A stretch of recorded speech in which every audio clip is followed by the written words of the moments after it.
अष्टम श्रेणीर भाई और भौणी मानकु सुस्वागत। आज आम अष्टम श्रेणी ज्यामिति बहिर प्रथम अध्याय पाठर कोणर माप विषय पढ़िबा। कोण को मापिबा पई केतेक एकक व्यवहार करा जाय थाए। सेही एकक मानक मध्यरु आमे मुख्यतः दुईटी एकक व्यवहार करिथाउ। सेमानक मध्यरु गोटिए डिग्री और अन्यटी रेडियन एकक अटे। डिग्री एकक को दुईटी क्षुद्र एकक रे मध्य प्रकाश करा जाय थाए। गोटिए हला मिनिट और अन्यटी सेकेंड अटे। एक डिग्री समान 60 मिनिट एवं 1 मिनिट समान 60 सेकेंड। एबे आमे डिग्री और रेडियन मध्यरे थिबा संपर्क को जानिबा। पाई रेडियन समान 180 डिग्री। एथिरु आमे 1 रेडियन समान 180 बाई पाई डिग्री पाइबा। जदि आमे 180 डिग्री समान पाई रेडियन नेबा तेबे 1 डिग्री समान पाई बाई 180 रेडियन पाइबा। पाई एक अपरिमेय संख्या अटे। यार आसन्न मान 3.1415। यार आउ गोटिए मूल्य मध्य आमे नहीं थाउ ताहाला 22/7।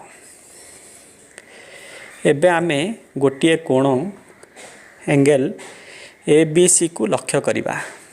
एही कोण ABC रो अंतर्देश रे P एक बिंदु नेबा ओ कोण ABC रो शीर्ष बिंदु B रु BP रश्मि अंकन कले देखिबा एंगल ABC दुईटी कोण एंगल ABP और एंगल PBC सृष्टि करुछि। जदि एही दुईटी कोण एंगल ABP और एंगल PBC रो परिमाण समान हुए तेबे BP रश्मि एंगल ABC रो समद्विखंडक रश्मि हेबो। एबे आमे कोणर समद्विखंडक विषय रे जानिले। वर्तमान विभिन्न प्रकार कोण विषय जानिबा। परिमाण भेदरे कोण केते प्रकार और कौन कौन। दुईटी कोण मध्यरे संपर्क दृष्टि कोण केते प्रकार और कौन कौन। सन्निहित कोण दृष्टि कोण कौन कौन और प्रतीप कोण काहाकु कहा जाए से विषय मध्य जानिबा। परिमाण भेदरे कोण 3 प्रकार।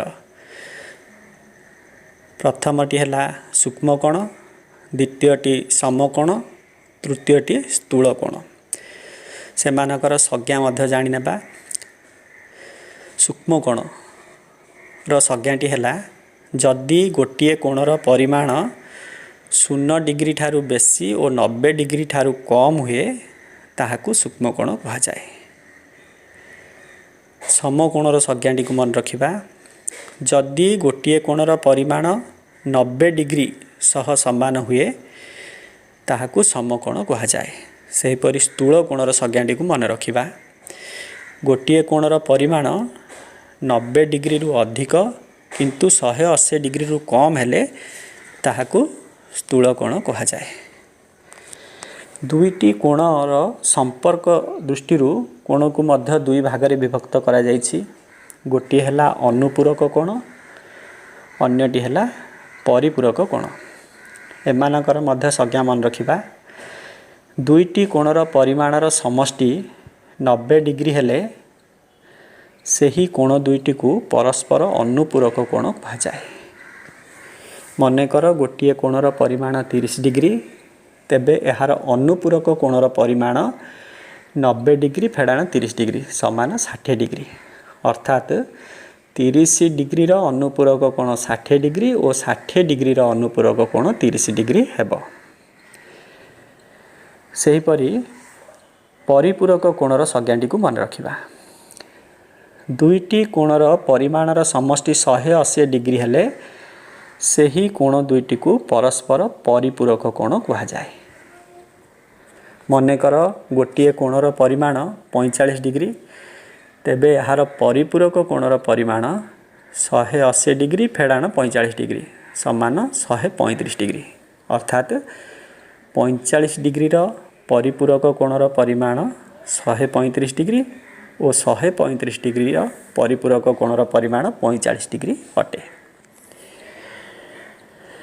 एबे सन्निहित कोण काहाकू कहा जाए जानिबा। दुईटी कोण सन्निहित बा लागी लागी थिले बा सेमानकर गोटे साधारण शीर्षबिंदु, गोटे साधारण बाहु एवं सेमानकर अंतर्देशद्वय अणछेदी होइतिले सेही कोण दुईटी को सन्निहित कोण कहा जाए। चित्र को लक्ष्य कले एंगल ए बी सी रे दुईटी सन्निहित कोण एंगल ए बी डी और एंगल डी बी सी अच्छी। भल भाव में आम लक्ष्य कले देखिपर एंगल ए बी डी और एंगल डी बी सी साधारण शीर्षबिंदु बी अटे और साधारण बाहु बी डी अटे।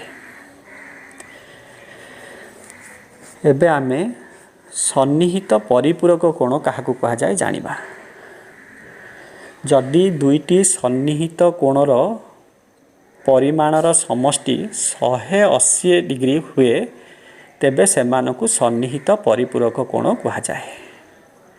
चित्रटी को लक्ष्य कले ए बी सरल रेखा उपरे ओ एक बिंदु और ओ पी रश्मि अवस्थित अटे। एठारे एंगल ए ओ पी और एंगल बी ओ पी कोणद्वय ए बी सररेखा उपरे अवस्थित। यही कोण दुईटीर परिमाण रो समष्टि 180 डिग्री अटे। तेणुकरी एंगल ए ओ पी और एंगल बी ओ पी परस्पर सन्निहित परिपूरक कोण अटंती। सन्निहित कोण को जानिबा पई आमे मुख्यतः तीनोटी बिंदु को मने रखिबा उचित।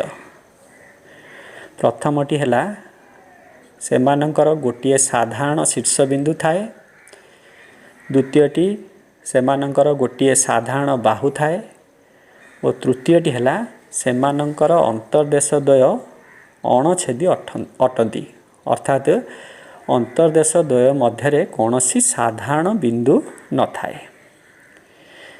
एबे आमे प्रतीप कोण काहाकू कहा जाए चित्र देखि लक्ष्य करिबा।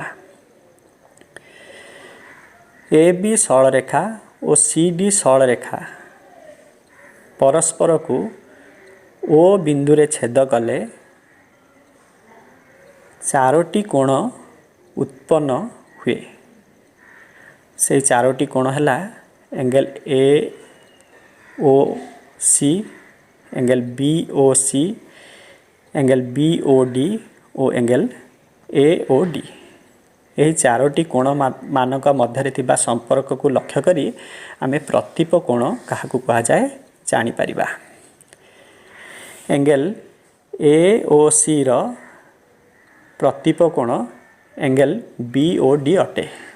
यही कोण दुईटी परस्पर विपरीत कोण मध्य अटंती और एमानंकर परिमाण समान अटे।